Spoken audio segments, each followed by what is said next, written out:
لا إله إلا الله وحده لا شريك له وأشهد أن محمدا عبده ورسوله أما بعد يا أيها الذين آمنوا اتقوا الله حق تقاته ولا تموتن إلا وأنتم مسلمون يا أيها الذين آمنوا قولوا قولا سديدا يغفر لكم أعمالكم ويغفر لكم ذنوبكم يطيع الله ورسوله فقد فاز فوزا عظيما يا أيها الناس اتقوا ربكم الذي خلقكم من نفس واحدة وخلق منها زوجها وبث منهما رجالا كثيرا ونساء إن أصدق الحديث كتاب الله وأحسن الحديث هدي محمد صلى الله عليه وسلم وشر الأمور محدثاتها وكل محدثة بدعة كل بدعة ضلالة كل ضلالة في النار வார்த்தைகளை சிறந்தது அல்லாஹ்வுடைய வார்த்தையாகும். வழிகாட்டுதல் சிறந்தது நபிகள் நாயகம் ஸல்லல்லாஹு அலைஹி வஸல்லம் அவருடைய வழிகாட்டுதலாகும். மார்க்கம் என்ற பெயரில் எவையெல்லாம் புதிதாக உருவாகின்றதோ அவை அனைத்தும் பிரிவத்தாகும். ஒவ்வொரு பிரிவத்தும் வழிகேடாகும். ஒவ்வொரு வழிகேடும் நம்மை நாளை ஆராய்ச்சிக் கொண்டு சேர்க்கின்ற அல்லாஹ்வுடைய தூதருடைய எச்சரிக்கையை இந்த நேரத்தில் ஞாபகப்படுத்தியவனாக எனது ஜும்மாவை ஆரம்பம் செய்கிறேன். கண்ணியத்திற்குரிய சகோதர சகோதரிகளே, அல்லாஹ்வுடைய மாபெரும் கிருபையினால் அவன் கடமையாக இருக்கின்ற ஜும்மாவை அவன் காட்டிய அடிப்படையில் நிறைவேற்ற வேண்டும் என்ற ஒரு உயர்ந்த நோக்கத்தோடு நாம் எல்லாம் இங்கு அமர்ந்திருக்கின்றோம்.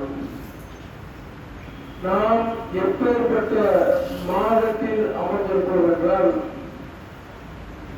இறை அச்சத்தை பெற்றுத்தரக்கூடிய, இறை பொருத்தத்தை பெற்றுத்தரக்கூடிய, இறை அடியார்களாக நல்ல அடியார்களாக வாழ்வதற்கு ஒரு ஏற்ற மாதத்தில் நாம் இங்கு இருந்து கொண்டிருக்கின்றோம். இறை அச்சம் இறைவனை பயந்து நடக்கக்கூடிய மனிதர்களை பற்றி இறை அச்சம் என்று சொல்வார்கள். இறை அச்சம் என்றால் என்ன? இறைவனுக்கு பயந்து நடக்க வேண்டும்.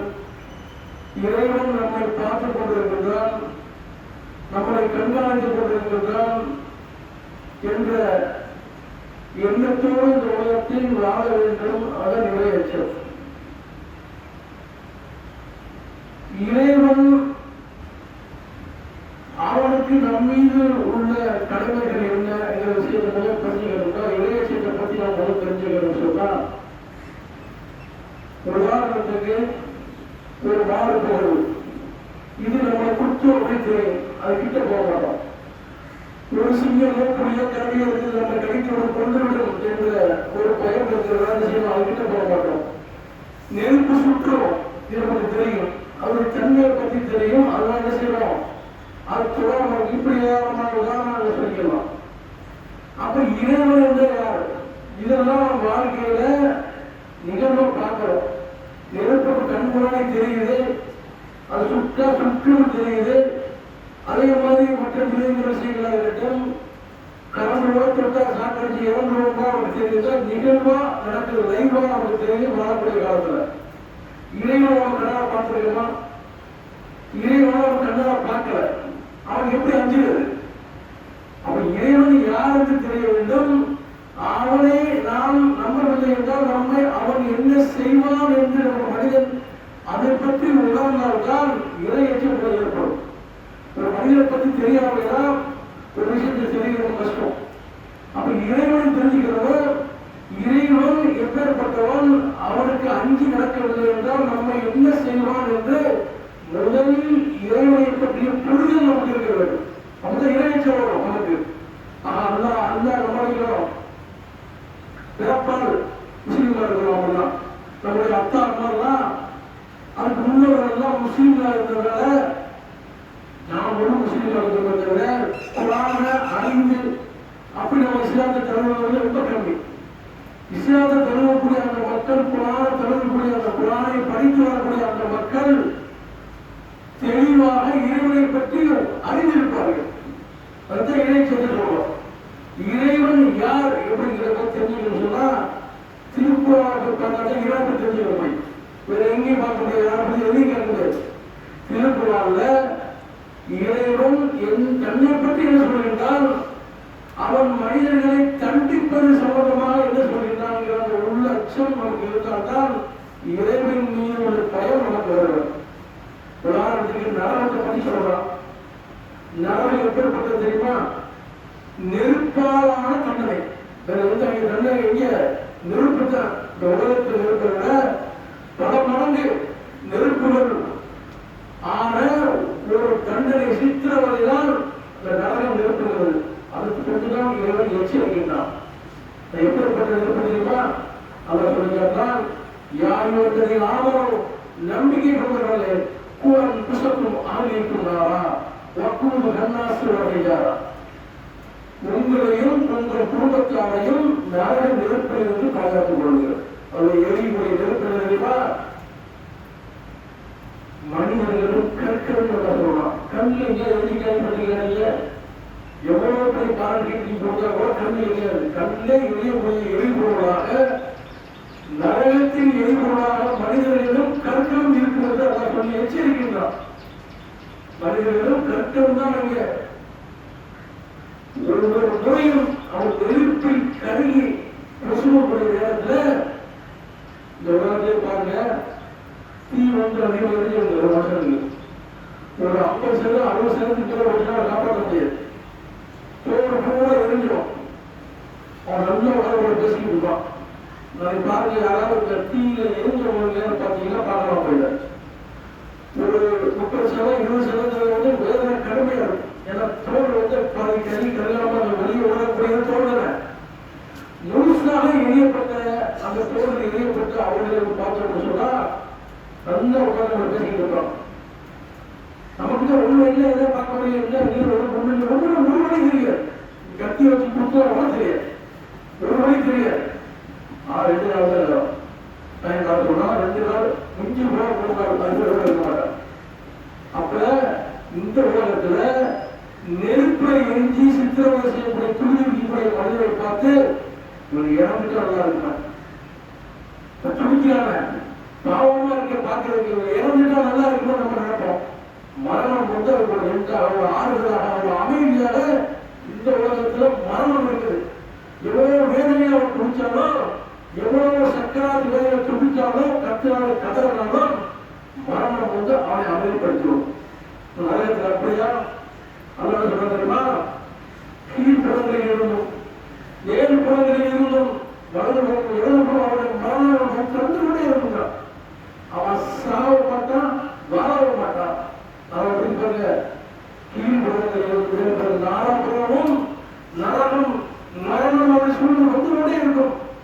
அவன் சாவ மாட்டான், வாழ மாட்டான், கருவான்.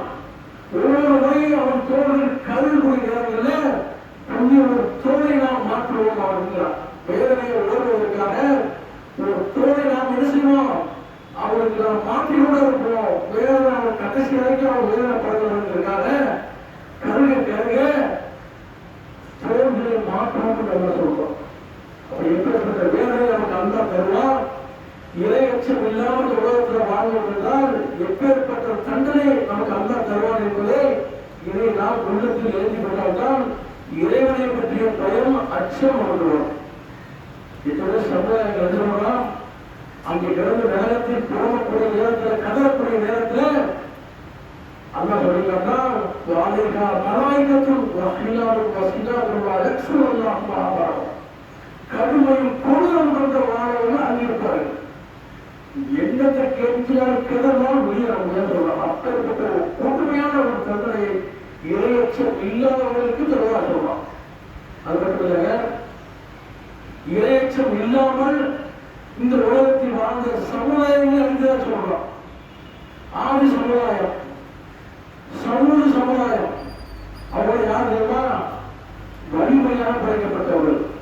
நம்ம கொஞ்சம் சக்தியை வச்சுக்கிட்டே விஷயம் இன்னும் கொஞ்சம் நான் தான் ஆடிக்கிட்டு இருக்க உலகத்துல அந்த சமூகம் பலமான ஒரு சமூகமாக படைக்கப்பட்டதாக சொல்றோம். மலைகளை குறைந்து அதில் வீடுகளை அமைத்தவர்கள், கடற்கரை ஓரங்கள் வாழ்ந்த சமுதாயம் சொல்றான். ஆறு சமுதாயம், சமூக சமுதாயம் சொல்லி காட்டுறோம். பலமிக்க சமுதாயம் இளைஞர்களே தொந்தரவு வந்து அந்த மாதிரி மோசமாக வாழ்ந்திருக்காங்க, இளையச்சல் இல்லாதவர்கள். அந்த ஆண் சமுதாயத்தை மடக்கு காற்றின் மூலமாக அழுததா சொல்றோம். அந்த காற்று எந்த கோவில் பட்டாலும் அது மக்காமல் இருப்பது இல்லையா, அப்பேற்பட்ட ஒரு மோசமான காற்று. இந்த காற்று பட்டவங்க பிரசங்கிருக்கான் அப்படியே ஒரு அப்பேற்பட்ட காற்றை அனுப்பி ஆண் சமுதாயத்தை நான் என்ன செஞ்சோம், காடு கொண்டு வந்துடுறோம். அதெல்லாம் இளையச்சல் இல்லாதவனால சமூக சமுதாயம் தான் இடைமுழக்கத்தின் மூலம் பெரிய சத்தத்தை ஏற்படுத்தி மூழ்கியாக விழுந்து அவர்களை அழித்தவர்கள் சொல்றால் இதையெல்லாம் உள்ளத்தில் என்ன செய்யணும், எப்படியெல்லாம் நம்மை கண்டிப்பான் என்ற அந்த பயம் இருந்தால்தான் இடையச்சல் நமக்கு ஏற்படும். இடையச்சல் எத்தனை சமுதாயத்தில் சொல்லலாம். இவ்வளவு சத்தியமாதி சமுதாயத்தை நூறு நபி சமுதாயத்தை அழைச்சிருக்கிறான், 100 நபி சமுதாயத்தை அழைச்சிருக்கிறான். இப்படி இறையச்சல் இல்லாமல் வாழ்வுடைய சமுதாயங்களை அழிச்சதா சொல்லி காட்டுறாங்க. நம்ம சிந்தி சொல்றாங்க, இப்படிலாம் அல்லா வந்து இப்படிலாம் அழைச்சிருக்கானே, இப்படிலாம் நரகத்தில் ஒரு தன்னை நமக்கு தர்றானே. இந்த உலகத்துல இறையச்சல் இல்லாமல் தான் தோண்டி தரமாதான் நம்முடைய நிலை இருந்தால் இதை உணர்ந்து கொள்ள வேண்டும். அப்பதான் இறையச்சம் நமக்கு ஏற்படும். இறையச்சம் ஏற்படும் சொன்னால் இதெல்லாம் உணர்ந்து பார்க்க வேண்டும். வாழ்க்கையில எப்படி எப்படிலாம் கண்டிக்கப்பட்டிருக்கிறார்கள் சொல்லி இருக்கக்கூடிய நேரத்தில் ஒரு இறையச்சம் இல்லாத ஒரு மனிதர்கள் இருக்கக்கூடிய நேரத்தில் அவருடைய முழுமையிலும் அடித்து முழுமையில் இருக்கப்படும். மரண தருவாயில சக்கராத்துடைய நேரத்துல முதலாக மாணவரை கண்ணால் காணலாம் பாருங்க. உயிரிழக்கூடிய நேரத்துல மலம் ஜலம்னா வெளியேறும் பாருங்க. அந்த மரத்தை பார்த்த உடனே மலம் ஜலம்னா வெளியேறும். கெட்ட அடையலாம் இருக்கான்னு சொன்னால் அல்லாஹ் சொல்றாங்க, எப்படி ஒரு கம்பெனி போர்வை ஈரத்தில் நடக்கப்பட்ட ஓமத்தின் உணவு எவ்வளவு கடுமையாக இருக்குமோ அது போன்ற ஒரு கெட்டான அடியானுடைய இருக்கப்படும் என்று அல்லா சொல்றான். எவ்வளவு வேதப்பா அது வந்து ஒரு கலையின் ஆரம்பிச்சிடும். இப்படியெல்லாம் பொறுமையான ஒரு தன்மையை கொடுக்கக்கூடிய அல்லாஹ் இருக்கான அப்பேற்பட்ட அல்லாஹ்வை நம்ம அஞ்சு வாங்குவோம். அப்பேற்பட்ட அல்லாஹ்வை அஞ்சு வாழ வேண்டும். அப்பேற்பட்ட அல்லாஹ்வை தெரிந்து கொள்வதற்கு குர்ஆனுடன் தொடர்பு இருக்க வேண்டும். குர்ஆனை பற்றி திருக்குறளை பற்றி சொல்லப்படுகிறது. இறையச்சவாதிகளோட நெருக்கத்தை அல்ல சொல்லி காட்டுறோம். இறையச்சவாதிகளை பற்றினா மாணவர்களுக்கு அனுப்பப்பட்டதை அவர்கள் செய்யக்கூடிய நேரத்தில் கண்ணில் ஒரு கண்ணீர் வரும். சொல்லி காட்டான். குர்ஆனை படிக்கக்கூடிய நேரத்தில் அப்படி கண்ணீர் சொல்றான். இந்த திருக்குறள் வசனங்கள் அவர்கள் கேள்விப்பட்டால் ஒன்றும் நடுங்கிவிடும். நம்பிக்கை அதிகரிக்கும், தோள்கள் சிலிர்த்துவிடும். இந்த திருக்குறளான ஒரு இறையச்சத்தோடு உலகக்கூடிய நேரத்தில் இதெல்லாம் நமக்கு ஏற்படணும். அவர் சொல்லக்கூடிய நரகத்தை பற்றி தண்டனைகளை பற்றி சொல்லக்கூடிய நேரத்தில் நம்ம படிக்கக்கூடிய நேரத்தில் இந்த நிகழ்வுகள் தான் நமக்கு ஏற்பட்டால்தான் இயற்கை பயணம் உள்ளத்தில் ஏற்படும். அதனால சொல்றாங்க, இந்த குர்ஆன் வசனத்தை எனக்கு இந்த ஓதி காட்டுன்னு சொல்றாங்க. அதோட உங்களுக்கே குர்ஆன் வசனம் இறங்கப்பட்டுக் கொண்டிருக்கிற நேரத்தில் நாங்கள் இப்படி இல்லை, நீங்கள் ஓதி நான் கேட்டேன் அப்படின்னு சொல்றாங்க. அப்படி ஒரு சூழலை ஓதி காட்டுறாங்க. ஒவ்வொரு சமுதாயத்திற்கும் ஒவ்வொரு தூதர்களை நாம் அனுப்பியிருக்கிறோம் அப்படிங்கிறதால மறுமையில ஒவ்வொரு சமுதாயத்திற்கும் சாட்சிகளாக அந்த சமுதாய தூதர்களை நாம் நிறுத்தக்கூடிய நேரத்தில் உன்னுடைய சமுதாயத்தை யார நம்முடைய சமுதாயத்தை நாம் நிறுத்தும் போது உண்மை சாட்சியாக நாம் நிறுத்தக்கூடிய நேரத்தில் அவர்களுடைய நிலையை நீ பார்க்க வேண்டுமே என்று வசனத்தை கடந்து வரக்கூடிய நேரத்தில் கவிஞர் நாயகம் சொல்லலாம், ஈர்த்து சொல்லலாம். அந்த பார்த்து கண்களில் தண்ணீர் சாய தாடிகள் எல்லாம் நடந்த அளவுக்கு வசனத்தை பார்த்து அதை கேட்கக்கூடிய நேரங்களில் அச்சப்பட்டு எப்படின்னா அழுதுக்காக பார்க்க ஒரு திருக்குறள் வசனத்தை ஓடக்கூடிய நேரத்தில் அப்படி பயம் உள்ளத்தில் ஏற்படும். உண்மை அறிந்து கொள்கின்றார்கள். இன்றைக்கு நம்ம பார்க்கிறோம், எத்தனையோ வடநிலைகளை பார்க்கிறோம். இஸ்லாத்தை ஏற்றுக்கொண்ட எத்தனையோ சகோதர சகோதரிகள் அவர்கள் இஸ்லாத்தை கொண்டுறாங்க. யாரும் தெரியுமா, அந்த திருக்குறளை முறையாக ஓதி வரக்கூடியவர்கள், அதை வைத்து இஸ்லாத்திற்கு வரக்கூடியவர்கள் அவர்கள் பதிவு போடுறாங்க. நான் இஸ்லாத்தை கொடுத்தேன், இந்த திருக்குறான் நரகத்தை பத்தி நான் படிக்கிறேன். என்னுடைய கூட பிறந்த சகோதரர் வரவில்லை இஸ்லாத்திற்கு, என்னை பெற்ற தாய் வரவில்லை இஸ்லாத்திற்கு, என்னை பெற்ற தந்தை வரவில்லை இஸ்லாத்திற்கு. இந்த உலகத்திலே என்னை அவ்வளவு கண்ணியமாக எனக்கு உறவுகளை கல்வியெல்லாம் கொடுத்து வளர்த்தவர்கள் நாளை வறுமையில் நரகத்தில் கிடந்த பிரசங்கி கொண்டிருக்கக்கூடிய நேரத்தில் நான் பார்த்துவது எப்படி இருக்கிறது கேட்கிறேன். பதிவுறாங்க அந்த என் சகோதரனுக்கா, என் தாய்க்கா, என் தந்தைக்கா, என் சகோதரனுக்கா நீங்க பார்க்கிறவங்க எவ்வளவு படிச்சதுனால ஞானத்தை பற்றி ஒரு புரியுது. நாளைக்கு நம்ம இஸ்லாத்தை நம்ம சொல்றதுக்கு வந்துருவோமே, அவங்க கூட நம்ம சொந்த பந்தங்கள், நம்முடைய உறவுகள் ஞானத்தில் பிரசங்கி கொண்டிருக்குமே. ஞானத்துக்கு சொர்க்கத்துக்கு ஒரே ஒரு சோதனை இருக்கிறது.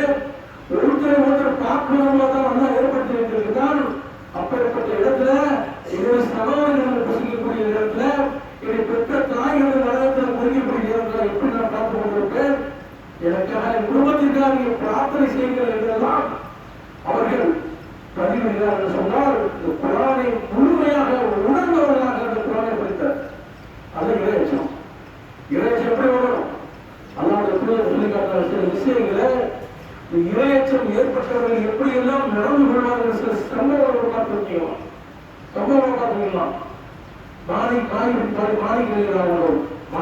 மாணிகளை அவர்கள் அலுவலகத்தில் வர்றாங்க. வந்து அலுவலகத்தில் அவங்க ஒரு நம்பிக்கைகள் நான் விபச்சாரம் செஞ்சேன்னு சொல்றாங்க. பைத்தியமா பண்ணுறது, நீ சும்மா சும்மா கட்டி இதையும் சொல்லிட்டு அப்படி ஏதோ சொல்லி சமாளிக்கிறாங்க. இல்ல நான் அர்த்தம் விபச்சாரம் செய்து விட்டான்னு சொல்றான். இவனுடைய கண்களையை போய் செய்த குற்றத்தை கண்களை தண்டனை நல்லா தெரியும். கோயில் தண்டனையே ஆண்களா ஏற்றுக்கிறதா என்ன காரணம்? என்ன சொல்றாங்க? இந்த உலகத்திலேயே அது போன்ற தண்டனையை நாம் அனுபவித்து சொன்னால் மறுபடியும் நமக்கு எல்லாம் போயிடும், எந்த பிரச்சனை இல்லாம போயிருந்த அந்த உள்ள அச்சம் விளையச்சம் அவர்கள் என்ன செஞ்சாங்க? அல்லாஹ் சொல்லி பார்க்கறாங்க, அப்படின்னு சொல்லி பார்க்கறாங்க. இல்ல நான் இவச்சாங்க பண்ண சொல்லிட்டேன். கண்ணு தந்தை விடுறாங்க. நாங்கள் அவரை கண்ணால் அவர்களுடன் குறைந்தவராக வேறு சட்டை அணியாதவராக இருந்தால், கற்றோல் உள்ள மனிதராக இருந்தால் அவரை நாங்கள் கட்டளை கொண்டு அணிமுறையத்தில் வழி பொறுக்க முடியாமல் மதியாவின் திருத்தறிவு ஓடினால் மதியாவின் திருவில் வைத்தவரை பேசுவது என்று தனிப்பொழுது சொல்றார். அவர் எப்படி மன உலகத்தை வந்து செஞ்ச குற்றத்தை தண்டனை வந்து ஏற்றக்கூடிய பக்குவம் எப்படி வந்து நிறைய சேர்ந்தார். அதே மாதிரி அஸ்திபத்தை சேர்ந்த ஒரு பெண்மணி அலுவலகத்தில் சொல்றாங்க, அலுவலகத்திலே என்னை தூய்மைப்படுத்துங்க சொல்றாங்க. நீ நாசமா போகலாம், உனக்கு என்ன ஆச்சு? நீ போய் பாவம் பண்ணி பேர் திருடி கொண்டு அனுப்புறாங்க அலுவலகத்தில் முடியாது. நீ மாய்சிபின் மாளிகை அனுப்புற எனக்கு அனுப்ப நினைக்கிறீங்களா? எனக்கு கண்ணை கொடுத்து சொல்றாங்க. பெண்மணி வந்து நான் விபச்சாரம் பண்ணிட்டு எனக்கு தண்டனை கொடுத்து சொல்றாங்க. எந்த இறைச்சத்தை பாருங்க. அலுவலகத்தில் சொல்றாங்க, நீ கருவுற்றதா சொல்றாய், குழந்தை பிரசவிக்கத்தான் நீ வாங்க சொல்ற. போய் குழந்தை பிரசவித்து திரும்ப பெண்மணி நினைச்சா வராம ரசமா கண்டுக்க மாட்டேன். திரும்ப பெண்மணி வராங்க. எந்த வருஷம் காலம் முடிச்சு வாங்கி அனுப்புறாங்க. திருமணம் காலம் முடிச்சுட்டு வர்றாங்க. இறையச்சம் எந்த அளவுக்கு இருப்பாங்க? இதுதான் இறையச்சம். ஒரு மனிதனுக்கு இறையச்சம் போகும்போது இந்த மாதிரி அல்லாஹ்வை பயந்து இப்படி நடப்பாங்க. நபிகள் நாயகம் ஸல்லல்லாஹு இறந்துடுறாங்க. நபிகள் நாயகம் யார் இறந்துட்டார்கள் சொல்கிறார்களோ அவர்கள் தலையை வெட்டி விடுவது என்று ஒவ்வொரு வழியெல்லாம் வந்துக்கிறாங்க. கையில வாழ வச்சு நிற்கிறாங்க. யாராவது அல்லாஹ்வுக்கு இறந்துட்டான்னு சொல்லிடுறாங்க, தலை எடுத்துருவாங்க. அவங்க திருப்பி வருவாங்க. அப்படின்ட்டு ஆக்ரோஷமா நிற்கக்கூடிய நேரத்துல அவ்வளவு சித்திகளே இல்லாமல் ஒரே ஒரு வசனத்தையும் ஆகலாம். இந்த நபி இறந்து விட்டார் அல்லது கொல்லப்பட்டு விட்டால் வந்த வழியே நீ சென்று விடலாம் என்று நினைக்கிறீர்கள். அந்த வசனத்தை தூக்கி போட்டவங்க கையில் வாங்கிக்கிற ஒரு இதை ஒரு குரான் வசனத்தை தூக்கி போட்ட உடனே அப்படி சிறந்தா பார்ப்பாங்க. இதை இடையச்சம். அவங்க சித்திகள் எல்லாம் அவருடைய அன்பு மகள் ஆயிஷார்கள் எல்லாம் அவங்க அல்லாஹ்வுடைய தூதருடைய மகள் அவர்கள் சொல்லப்பட்டுவிட்டது. அவருடைய கருப்பு மீது அவர்கள் சொல்லப்பட்டுவிட்டது. நம்ம பிள்ளைகள் மேல, நம்ம பெத்த பிள்ளை மகள் மேல யாராவது ஒரு அவதூறு சொல்லிட்டா நம்ம உள்ளே போயிடும். சொல்லணும் என்ன செய்வோம்? ஒரு ரணகரமாக அந்த ஏரியாவை சொல்ல மிஸ்தான்போது அல்ல அவர் அபூபக்கர் சித்திக் ரலியல்லாஹு அவங்களுடைய சொந்தக்காரர். மாசம் அவர்கிட்ட உதவி பெற்று வாழக்கூடிய ஒரு மனிதர் அபூபக்கர் சித்திக் ரலியல்லாஹு மகன் விஷயத்தில் அவர்களுக்கு அவ்வளவு இருக்கார். அப்ப அபூபக்கர் சித்திக் ரலியல்லாஹு சொல்றாங்க, இன்று முதல் அல்லாஹ்வின் மீது சத்தியமாக இன்று முதல் மிஸ்தானுக்கு எந்த உதவி செய்ய மாட்டேன் அல்லது சத்தியம் சொல்றான். எல்லாம் நம்ம எல்லாம் யாரும் நியாயமா போறோம். அவர்கிட்ட வாங்கி சாப்பிட்டு அவர் மறுபடியும் அவருக்கு யாரும் நியாயமா தெரியும். அந்த வசனம் கேட்கலாம். சத்தியம் பண்ணாதீங்க, அலட்சியம் செய்யுங்க, அலட்சியம் செய்யுங்க. உங்கள் தவறை எல்லாம் அலட்சியம் செய்யுங்க. சொல்லப்பட்டீங்களா? உடனே கட்டுப்பட்டு என்னுடைய உதவிகள் அவருக்கு தொடரும் என்று அவர்களுக்கு சித்திகள் எல்லாம் அனுபவம் சொன்னா இதை கட்டுப்படுது. இறையச்சமும் இல்லை. ஒரு புராண வசனத்தை சொல்லக்கூடிய இடத்துல அண்ணாவும் அண்ணாவோட தூரம் சொல்லக்கூடிய விஷயத்தை கட்டுப்பட்டு நடக்கிறாங்க. அப்படின்னா இதான் இறையச்சத்துக்கு முதல் நிலையான ஒரு நிலையா இருக்கு. அவங்களும் இறையச்சத்துக்கு நெருக்கமாக இருக்காங்க. அது உபநிலையானது ஆட்சி காலத்துல ஒயினா அப்படின்ற ஒரு சகோதரர் குரு அவருடைய அண்ணனுடைய மகன் அவரை சந்திக்கிறார். இந்த குருங்கிற நதித்தலைவர் உலகின் அவையில அவர் ஒரு முக்கியமான இடத்துல இருக்கிறார். ஒரு போய் என்ன செய்ய ஒயினா அப்படிங்கிற சகோதரர் போய் நீ உலகில் அவர்கள் நெருக்கமாக இருக்கிறீங்க, என்னை சந்திக்கிறதுக்கு ஒரு வாய்ப்பு வாங்கி கொடுக்கிற உடனே ஒரு வாய்ப்பு வாங்கி கொடுக்குறார். கொடுக்குற நேரத்துல ஒரு ஒயினா என்ன செய்யறாருன்னா ஒரு அரசவையில உட்கார்ந்து இன்னொரு வழியில இருக்கிறாங்க. கத்தாபின் மகனே, நீ இறைவாங்களுக்கு தருவதில்லை, நீதியாக நடப்பதை நல்லா சொல்றார். உண்மையாக இயற்கையிலே உணவுடையவர்கள் சோழ அவர் அடிக்கிறதுக்கு காயப்படுகிறது. ஒன்று சொல்றாரு, இறைநம்பிக்கையாளர் தலைவரே, அல்லாஹ் நம்முடைய தூதர் ஒரு வசனத்தை இறக்கி இருக்கிறான் தெரியுமா? நன்மை ஏவுங்கள், இந்த மாதிரி விஷயங்களை அலட்சியம் செய்யுங்கள், வீரர்களை புறக்கணுங்கள் என்று வசனத்தை சொல்லி காட்டுறாங்க. அப்படியே போட்டு கழிச்சு விட்டாங்க. இதான் இறைநம்பிக்கை. இறைநம்பிக்கைங்கிறது இறை நம்பிக்கை. ஒரு மனிதனுக்கு ஒரு விஷயத்தை அல்லாஹ்வுடைய வசனங்கள் கொடுக்கிற எவ்வளவு ஒரு இறப்பா இருந்தாலும் எவ்வளவு அசிங்கமா இருந்தாலும் அது கட்டுப்பட்டு பணிந்து நடந்துகிறார்களே, இறை இறையச்சம். ஒரு மனித இறையச்சம் இதுதான். அல்லாஹ் சொல்றாங்க, ஒரு இறையச்சம் யாருன்னு சொன்னால் பிற முஸ்லிம்களுக்கு சொல்வதற்கு அநீதி வைக்க மாட்டான், அவனுக்கு துன்பம் தர மாட்டான், அவனை அவமானப்படுத்த மாட்டான், அவனை கேவலப்படுத்த மாட்டான், அவன் ஒழுமையாக இருப்பான். அவன் தான் இறை நம்பிக்கையான்னு சொல்றான். இறையச்சவாதி இறை நம்பிக்கையால ஒழுங்கு என்ன இப்படி எல்லாம் நடக்க வேண்டும், நடக்க தூண்டுவதால் இறையச்சம் அல்லாஹ்வுக்கு பிடித்த செயலாகவும் இது இருக்கிறது என்பதை என்ன செய்யணும் புரிந்து கொண்டு மற்ற விஷயத்தை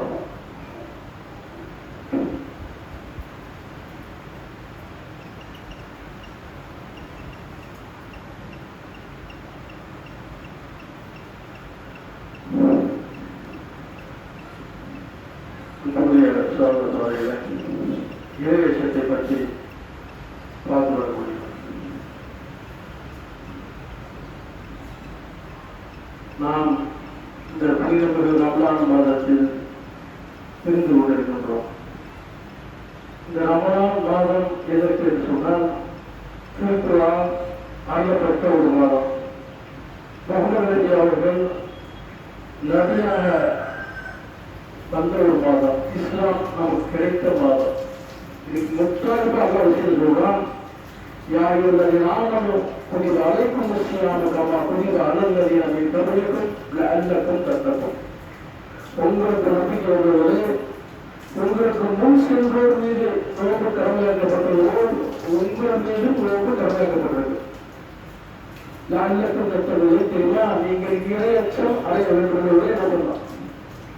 இறையச்சம் அடைவதற்கு ஒரு வாய்ப்பாக இந்த மாதத்தை அல்லாஹ் இஸ்லாத்தை தங்களுக்கு சும்மா பின்பற்றிட்டு போகணும் அல்லாஹ் சொல்லல.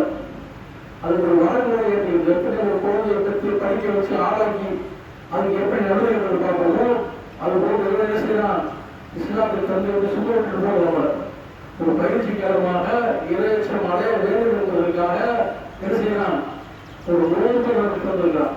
இந்த நோன்புடைய நன்மைகள் அதிகம் அதிகம் இருந்தாலும் இறையச்சம் தான் பிரதான நோக்கம் என்று அல்ல சொல்லியிருந்தால் இது நம்ம கண்போல பார்த்து வருகிறோம். நோன்பு இருக்கக்கூடிய நேரங்கள்ல நமக்கே உரிய உணவு பலமான உணவு வீடுகள் இருந்தால் கூட நாம் அருந்தாமல் இருக்கிறோம். ஏன் வீட்டில் ஒருத்தருமே இல்லாத கூட இறைவன் நம்மளை பார்த்து கொண்டிருக்கிறான் என்ற அந்த பயத்தோட இறையச்சத்தோடு அதை சாப்பாடு இருக்கின்றோம். பெண் பேசலாம் இருக்கின்றோம், புறம் பேசலாம் இருக்கின்றோம். யாராவது சண்டைக்கு வந்திருக்கிறார்கள் நாம் நோக்கம் என்று ஒதுங்கி வருகின்றோம். வீண் சச்சரவைகள் தான் விலகி வைக்கின்றோம். இதை எதுக்கு செய்யணும்னு சொன்னா இதை வந்து பிராக்டிக்கலா மறைக்கிறோம். இறையச்சம் எப்படிங்கிறது, இறையச்சம் எப்படி இருக்க வேண்டுங்கிறத பிராக்டிக்கலா மனுஷன் அந்த நோக்கின் மூலியமாக நம்ம அடையாள பார்க்கிறோம். தீய பேச்சுகளை செய்யலாம், நோக்கம் தடுக்கிறது. நோக்கம் சொல்லணும், பேசக்கூடாது, தீமையான காரியங்களை பார்க்கக்கூடாது, அடிக்க வைக்கக்கூடாது, மோசடி செய்யக்கூடாது, நன்மைகளை அதிகமா செய்யணும். ஒவ்வொரு நேர தொழுகையும் சரியான முறையில் அந்த ஜமாத்தோடு தொழுக வேண்டும். உண்மையான தொழுகைகளை சுண்ணத்தான தொழுகைகள் அதிகமாக தொழுக வேண்டும். இரவு தொழுகையை தொழுக வேண்டும். 1000 மாதங்களுக்கு நிகரான அந்த ரயிலத்திற்கு கல்வியை அடைய வேண்டும் என்றெல்லாம் இதற்கெல்லாம் நன்மையில் இருக்கு முயற்சி செய்யணும்னு சொன்னால் எல்லாத்தையும் இளையச்சம் தான். கண்புற பார்த்த இளையச்சம் தான். இந்த இளையச்சத்தோடு இப்போது ஒரு வாக்கியம் வந்துள்ளார். இது மற்ற மரணம் வரைக்கும் இந்த என்ன செய்யணும், இந்த இளையச்சம் நம்ம தொடர வேண்டும் என்று அல்லா அவர்களாக விரும்புகின்றான். ஏதாவது ஒரு மாசத்துக்கு மட்டும் தொடர்ந்து வந்த போது இல்லாம மற்ற 7 மாதங்கள் எல்லா மாதங்களிலும் அல்லாவுக்கு பயந்து இப்ப நோக்கம் நம்ம எப்படி நடக்கிறோமோ இது போன்ற எல்லா மாதங்களையும் நடக்க வேண்டும் என்ற நோக்கத்துக்கு தான் அல்லாஹ் நம்மை நம்ம எதிர்பார்க்கின்றான். இந்த திருக்குறள் அருளப்பட்ட மாதத்துல திருக்குறளோட அதிகமான நெருக்கத்தில் இருக்கிறோம். அல்லாஹ் சொல்றாங்க, இந்த திருக்குறளை படித்துக் கொண்டும் அதன்படி யார் வாழ்கின்றார்களோ அவரை எலுமிச்சம்பழத்துக்கு நிகரானவர்கள். சுவையும் நல்லா இருக்கும், வாசமும் நல்லா இருக்கும். எலுமிச்சம்பழத்துக்கு சமமாக சொல்றான். அவர் தூது சொல்றாங்க, பிராணை படிக்காமல் பிரான்படி வாழக்கூடியவர்கள் எலுமிச்சம்பழத்துக்கு சமமானவர்கள். மனம் இருக்க சுவை நன்றாக இருக்கும் என்று அல்லாஹ் தூது சொல்றாங்க.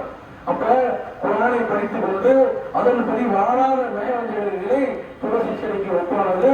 குரானை படிக்காம அதன்படி வாழாமல் உள்ள மனிதனுடைய நிலை இறை நிராகரிப்பான குடும்பத்திற்காக உட்பட்டது என்று அல்லாஹ் கூட சொன்னார்கள்னா நாம் எல்லாம் இந்த நோக்குல இரும்புச்சம்பளம் மட்டும் இருக்கிறோம். குறைஞ்சபட்சம் ஒரு பெருஞ்சமாக வாழ்க்கையை அமைத்துக் கொள்வது என்று சொன்னால் இந்த இறையச்சம் நம் உள்ளத்திலிருந்து எதிர்த்து போயிடும். அல்லாஹ்வுக்கு இன்னொரு முகம் இருக்குது. ஒரு பகுதியை நாம் பார்த்தோம், எப்படி கண்டிப்பால் இந்த விஷயத்தை பார்ப்போம். அல்லாஹ்வுக்கு இன்னொரு பகுதி இருக்கிறது. அவன் மன்னிப்பவன், கருணையாளன், கிருபையாளன், ரஹ்மத்தை கொடுக்கக்கூடிய, அருளை கொடுக்கக்கூடிய, செல்வத்தை கொடுக்கக்கூடிய, நோய் நிவாரணத்தை கொடுக்க இப்படிதான் ஒரு பகுதி யார் என்று சொன்னா இறைச்சவாதிகளுடைய கருணை அல்லாஹ் இருக்கு. யாரெல்லாம் இறைச்சத்தோடு வாழ்கிறார்களோ அவர்களுக்கு அல்லாஹ் கருணையை கொடுக்கின்றான். அப்படி உயிரே நீ வந்து சொல்றாங்க. அல்லாஹ் சொல்றாங்க, ஒரு இறைச்சவாதி நல்லடியார் உயிர் எப்படி புரியுமா? ஒரு குழு ஒரு கையில தண்ணி ஊற்றி சார்ஜ் எப்படி தவக்கு சாகிறோ அது போன்று அவர்களுடைய உயிரை வைக்கப்படும். அவர்கள் சொர்க்கத்திற்கு அறிவார்கள். அவர்கள் செல்வத்தில் புது சொர்க்கத்திலே ஒரு நன்மை கிடைக்கும். பெரிய சொர்க்கம், நிரந்தரமான வாழ்க்கை, நினைச்சதெல்லாம் கிடைக்கக்கூடிய ஒரு வாழ்க்கை. இந்த உலகத்துல இவ்வளவு சிறந்த துறைகளை ஆண்களுக்கு பெண்களுக்கு தரக்கூடிய ஒரு இடமான சொர்க்கம் இருக்கிறத பார்க்கிறோம். இந்த உலகத்துல இந்த எவ்வளோ விஷயங்களை, பொருளாதார விஷயங்களை, குடும்ப விஷயம், கஷ்டப்படக்கூடிய மனிதர்களுக்கு ஒரு திருப்தியான ஒரு வாழ்க்கை மறுமையில் இருக்கு என்று சொன்னால் அது யாருக்கு கிடைக்கும் என்று சொன்னால் இறையச்சத்தோடு இந்த உலகத்தில் வாழக்கூடியவர்கள் தான். இறையச்சவாதிகள் இளம் பயிர்களை போன்றவர்கள் என்று எல்லாம் சொல்றாங்க. ஒரு காற்று வந்து அதே சாஞ்சி டக்கு நிமிந்துடும் உதாரிக்கிறாங்க. இறையச்சவாதிகள் சொன்னால் ஒரு குட்டில் 2 முறை குத்து கொள்ள மாட்டார் என்று இறையச்சவாதிகளை பற்றி அவர்கள் சொல்றாங்க. அவங்க அவ்வளவு சீக்கிரமா ஏமாற்ற முடியாது, மார்க்கத்தின் ஏமாற்ற முடியாது, எந்த விஷயத்தையும் ஏமாற்ற முடியாது. விழிப்புணர்வோடு இருக்கக்கூடியவர்கள் இறையச்சவாதிகள் எல்லாம் இந்த இறையச்சவாதிகளை பற்றிய பெருமைகளை பற்றிய நன்மைகளை பற்றி அவர்களுக்கு சொல்றாங்க. பசுமையான மரத்தை போன்றவர்கள் இறையச்சவாதிகள் அவருக்கு சொல்றாங்க. அந்த இலைகள் ஒன்றோடு ஒன்று ஒருசாதம் எல்லாம் அவர்களுக்கு சொல்றாங்க. இறைச்சம்பளம் இலைகள் போன்றவர்கள் எல்லாம் அளவெடுத்தார்கள். இந்த இறையச்சவாதிகள் நல்லடிகளை பற்றி எல்லாம் சொல்லிக்காட்டார் சொன்னால் இந்த நோன்பு அத்தகைய பக்குவத்தை நமக்கு ஏற்படுத்திக் கொடுக்கிறது. இந்த நோவின் மூலம் மற்ற 7 மாத போல நம்முடைய ஒழுக்க வாழ்க்கையும் அல்லாஹ்வுக்கு செய்யக்கூடிய அந்த நன்றி கடனையும் கடைசி வரைக்கும் இறைவச்சு இறையச்சத்தோடு மறைக்கூடியவரை அல்லாஹ்வை ஆக்கி அல்லாஹ்வை கேட்டுக்கொண்டு இந்த ஜும்மாவை நிறைவு செய்யும். அஸ்ஸலாமு அலைக்கும் வரஹ்மத்துல்லாஹி வபரகாத்துஹு.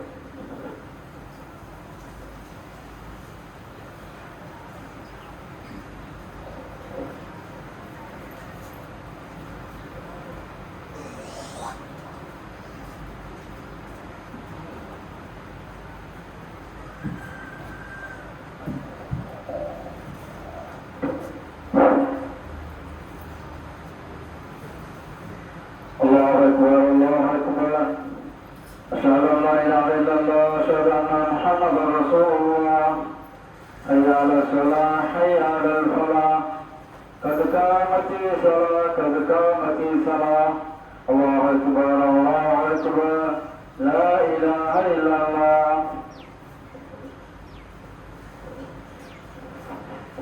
أكبر لا إله إلا الله.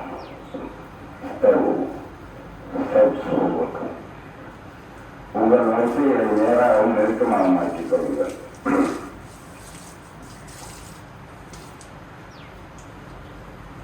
அல்லாஹு அக்பர்.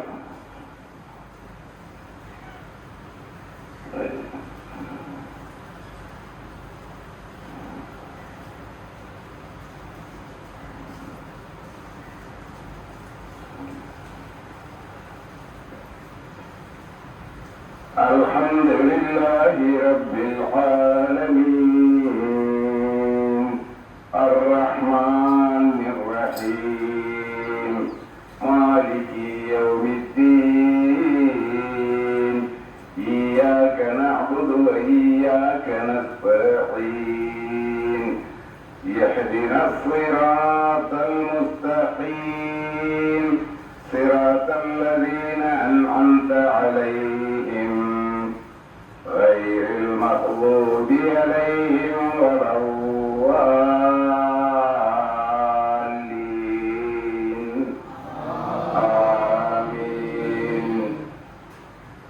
سبح اسم ربك الأعلى الذي خلق فسوى والذي قدر فهدى والذي أخرج المرعى وجعله غثاء أحوى سنقرئك فلا تنسى إلا ما شاء الله إنه يعلم الجهر وما يخفى ونيسرك لليسرى وذكر إن نفعت الذكرى فيذكر من يخشى ويتجنبها الأشقى الذي يصلى النار الكبرى ثم لا يموت فيها ولا يحيا قد أفلح من تزكى وذكر اسم ربه وصلى بل تؤثرون الحياة الدنيا والآخرة خير وأبقى إن هذا لفي الصحف الأولى صحف إبراهيم وموسى. الله أكبر.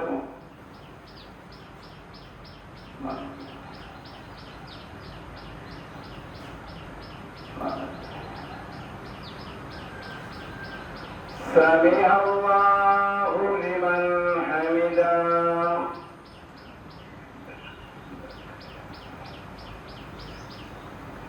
الله أكبر.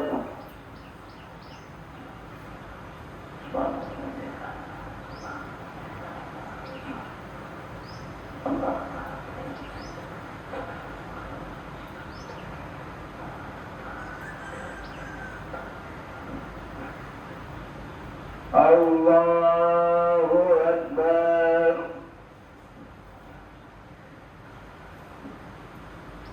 الله أكبر.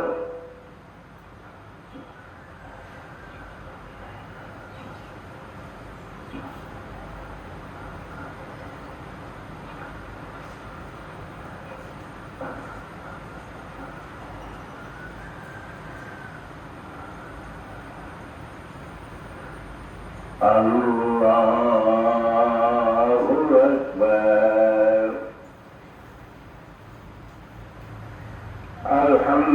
لله رب العالمين الرحمن الرحيم مالك يوم الدين إياك نعبد وإياك نستعين اهدنا الصراط المستقيم صراط الذين أنعمت عليهم غير المغضوب عليهم ولا الضالين آمين. هل أتاك حديث الغاشية وجوه يومئذ خاشعة عاملة ناصبة تصلى نارا حامية تسقى من عين عانية ليس لهم طعام إلا من ضريع لا يسمن ولا يغني من جوع وجوه يومئذ ناعمة لسعيها راضية في جنة عالية لا تسمع فيها لاغية فيها عين جارية فيها سرر مرفوعة وأكواب موضوعة ونمارق مصفوفة وزرابي مبثوثة أفلا ينظرون إلى الإبل كيف خلقت وإلى السماء كيف رفعت وإلى الجبال كيف نصبت وإلى الأرض كيف سطحت فذكر إنما أنت مذكر لست عليهم بمسيطر إلا من تولى وكفر فيعذبه الله العذاب الأكبر إن إلينا